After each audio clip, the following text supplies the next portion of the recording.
Baseball season is in full swing, as they say, and what have they had in baseball since the beginning? Three things: cheaters, cowboys, and guns. That's what this episode is about. An MLB team that cheated, a cowboy who was on that team and carried a gun. In fact, two. The only major leaguer I knew that was an actor was Chuck Connors, star of the TV show The Rifleman. I've seen clips of Babe Ruth in a couple of old films, but I didn't know he had been in a dozen. But calling the Bambino an actor, I think, is a bit of a stretch, especially because he plays himself in all of them. The big league pitcher I'm talking about today was on the Oakland Oaks when he tried his hand at acting in westerns. At 6'3.5", weighing 200 pounds, he was big and no doubt looked like a bad guy in a western. And growing up, actually lived the cowboy life. The Oaks would visit LA a few times each season, and during one of those trips, he had a screen test at Paramount Studios in Hollywood. And by the time the team got back to Oakland, they had a nickname for the wannabe actor. They called him Two Gun. A great nickname that Alan Jones Gettel didn't get until he was 35 years old, a name he would fully embrace. My dad was into westerns, and it would have been cool if back in 1956 he signed Two Gun Gettel in my dad's autograph book. But that didn't happen. He goes by Al, or Alan. He signed Dad's autograph book, Alan, so that's what I will call him. So let's go. With Al, over to Hollywood. It's the fall of 1956, and he's on a back lot at Paramount Studios and filming for Henry Fonda's latest big-budget western called The Tin Star has just begun, and Alan has a bit part in the movie. A year goes by, it's October of 1957, and the film is being premiered. It's a big Hollywood event, and all the stars are there. But when the movie was over and the credits rolled, Alan Gettel's name wasn't listed. What a big disappointment that must have been. But that's showbiz. The movie was nominated for an Academy Award. Al took a 2-year hiatus from baseball to continue his acting ambitions that would go unfulfilled. So at the age of 41, returned to baseball to finish what was a more fulfilling career. It was some 20 years prior, in 1936, he was 18 and just signed a pro baseball contract, back when folks listened to westerns on the radio because nobody had a television. In 1948, only 1% of households had a TV. By 1955, 3 out of 4 homes had one. But it all started, as they say, back in Norfolk, Virginia, 1917, the year Al was born. He was raised on a farm that was owned by his grandpa in Kempsville, just outside of Virginia Beach. His dad trained horses, and Alan lived the cowboy life by breaking horses and busting broncos. He went to Kempsville High and graduating in 1936, then signing with the Yankees, debuting with his hometown team, the Norfolk Tars, Class B, playing with Walt Judnich. Allen was in the Yankees organization between 1936 and 1946, pitching successfully for 7 Yankee affiliates, winning more than half his games every season, except his first. That's why 1937, his second season, was spent in Class D on the Butler Yankees, playing with Hank Sauer, and the Bassett Furniture Makers, playing with Phil Rizzuto. Pitched for the Snow Hill Billies in 1938, Class B Augusta Tigers in 1939, 2 years on the Double-A Newark Bears, and 1942 on the Kansas City Blues. After the 42 season, the Yanks traded Al and Ed Levy to the Phillies for Nick Etten. Al already told all involved that his intention was to stay on the family farm for 1943, as farming was classified as a reserved occupation, therefore keeping him out of the war. But when Ed Levy was reclassified and up for the draft, the Phillies asked MLB Commissioner Mountain Landis to void the trade. A couple of months later, Al and Ed were returned to the Yankees, who sent 2 other players instead. So Al stayed home in Norfolk for 1943 and worked the family farm, back pitching for his local team, the Norfolk Tars, with an 18-year-old Yogi Berra as his catcher. Still working the farm for 1944 and still with the Tars, but Yogi was off fighting in the war. So after 2 years of pitching hay on the farm and pitching ball around town, Al was called up by the Yankees to start the 1945 season. Manager Joe McCarthy made the 27-year-old rookie a starter on a team severely depleted by the war. When he finally got on that big league mound, now a full-fledged Yankee, Al showed his usual great control of his off-speed and breaking pitches, and known for his slider and curveball. Though not a power pitcher, had a pretty good fastball and toy with the knuckleball every once in a while, while walking very few. Making his MLB debut April of 1945, taking the mound in the sixth and displaying some of those pitches, in the process credited with a save in that game. With the next 5 seasons spent in the majors, Allen pitched with the Yankees for all of 1946 on a team that had all of its stars back from the war, and he was reunited with his Norfolk Tars catcher Yogi Berra.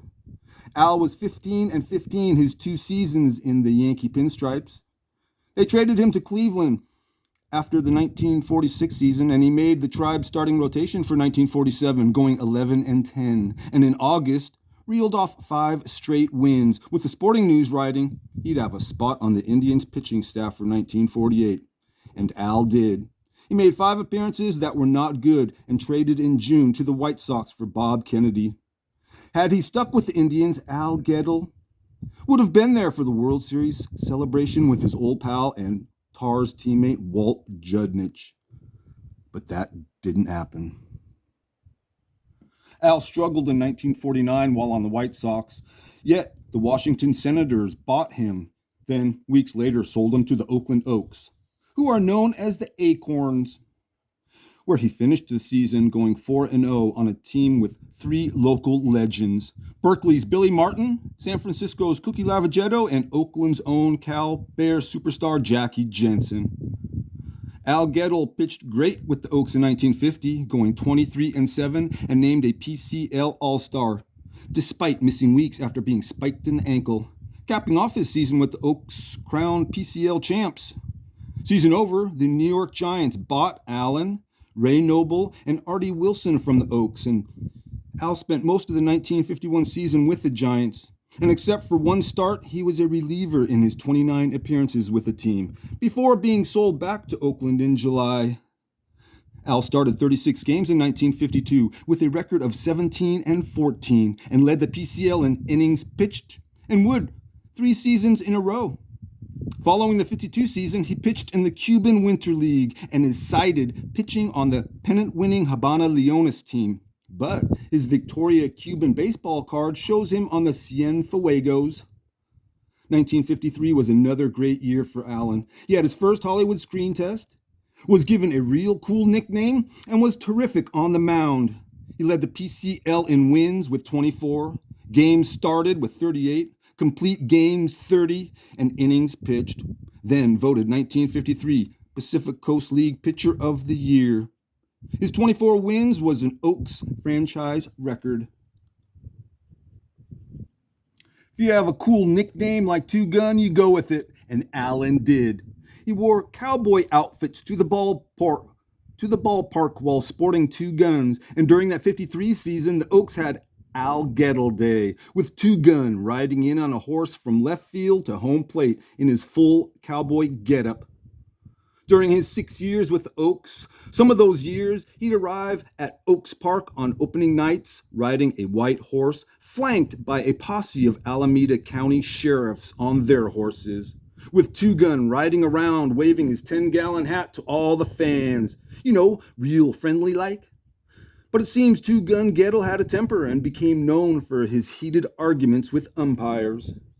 The Oaks finished 3rd in 1954, but won the postseason series and crowned PCL champs again, with Al going 17-15. Most of the pitchers I talk about will at one time or another have a sore arm and miss some time. Not 2 Gun Gettel.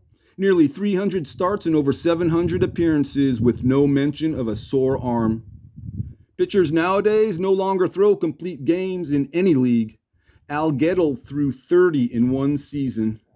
The last time someone pitched 16 innings was Gaylord Perry in 1967. And since 1995, only 13 starting pitchers have recorded an out in the 10th inning. Regardless of what league you're in, if you pitch 21 innings in one game, that says a lot about your strength and pitching mechanics. One game back in May of '54 against the Hollywood Stars, Two-Gun Gettel pitched 21 innings for the Oaks, going the distance in the 5-1 victory. That's an example of what they call country strong. He was 12-13 with the Oaks in 1955, their last season in Oakland before moving to Vancouver to become the Mounties. In August of '55, the St. Louis Cardinals bought Al. He made 8 appearances as a Card, picked up one more big league victory, and that was his last time playing in the majors. He was 38 and would sign on with the San Diego Padres for 1956. This is when Dad got Al's autograph, either at Seal Stadium or at San Diego Padres Lane Field. Allen tried out for the Hollywood Stars in 1957, but didn't make the team, hastening the start of his acting career, now full-time. Signing some sort of film contract with the American icon Gene Autry, who was part owner of the Hollywood Stars and, like Al, grew up on a ranch and rode horses. Gene Autry is the only person to have 5 stars on the Hollywood Walk of Fame. Their relationship didn't result in a star on the walk for Two-Gun, who probably would have preferred to be a star on TV rather than a star on a sidewalk people stepped on. That didn't happen. So with no new acting parts coming his way, Two-Gun Gettel left Hollywood behind in 1959 to resume his baseball career.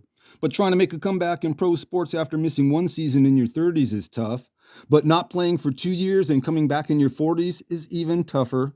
Al did it at the age of 41 and pitched 5 games for the Single-A Asheville Tourists, getting one more win to add to his minor league total that was very impressive. 196 wins to only 135 losses. He started 203 games and threw 164 complete games. His 7-year major league record with 6 teams was 38-45, appearing in 184 games while in the Big Show.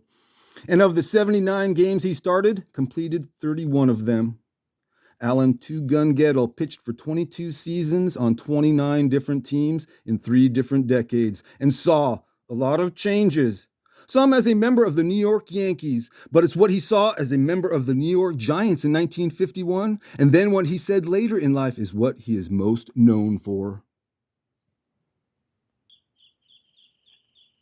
In 2001, Al Gettel did an interview with the Wall Street Journal for the 50th anniversary retrospective on the 1951 New York Giants and their unbelievable turnaround in the second half of the season that culminated with Bobby Thompson's shot heard round the world, clinching the pennant for the Giants. In the interview, Al admitted the Giants had been stealing signs from the opposing catchers since the middle of the season. Giants manager Leo DeRocher came up with the idea for home games at the Polo Grounds to use a telescope, a buzzer, and hand signals that were relayed from the bullpen to the Giants batters at the plate. Al said every hitter knew what was coming, and that made a big difference. His quote was corroborated by teammates Sal Vars and Monty Irvin, and the first time the story was told on the record. Even though back in 1962 a member of the Giants admitted anonymously to the Associated Press they had cheated. Dad has signatures from 5 players who played on that team. His baseball career started in the 1930s when there were no TV sets and ended in the late 1950s when most homes had one, including my dad, who I imagine was in front of the television watching any number of westerns that were on TV back then. And maybe one evening his dad says, "See the bad guy on the left? That's Two-Gun Gettel. You got his autograph last year when he played for the Padres."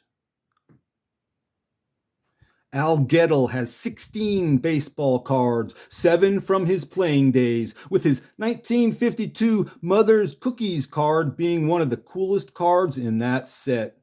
Since we're talking mothers and cards, unfortunately for some young men who joined the military, moms around the country found this the perfect opportunity to clean out their son's room. And for some reason, moms threw away their sport cards first, even if neatly stacked in a box in the back of the closet. That's what happened to my dad's collection of cards and what's missing from this channel. Lucky my grandma didn't throw away all his game day programs. She probably thought about it. My grandpa probably intervened, though not in time to save Dad's baseball cards, because that didn't happen. Speaking of family, Alan and his wife Marguerite were married 64 years. They had 3 kids, and after a quarter century of living a somewhat high-profile life as a baseball player and a part-time actor in Hollywood, he went back home to Norfolk and took a job in construction while continuing to work the family farm. Passing away April 8th, 2005, at the age of 87, in the same place he was born, Norfolk, Virginia.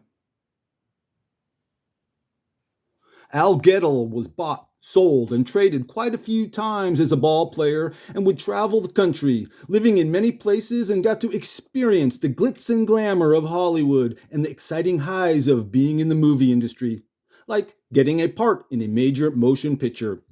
But Al also experienced the disappointing lows of showbiz, like all the small roles he thought he was perfect for, but didn't get. So the guy whose teammates gave him the nickname Two Gun would holster his revolvers and take off his gun belt. A year later, he hung up his spikes and put away his baseball glove for good. 2 careers done and over with just like that. He's barely 40, and up to this point, he's been playing ball for over half his life and was hoping the next half would be as an actor. But that didn't happen. Alan Gettel was raised in Virginia, busting Broncos. He was a real cowboy who just couldn't get a break in Hollywood playing one on TV. So he went back home to what he knew he could break in: horses on the family farm.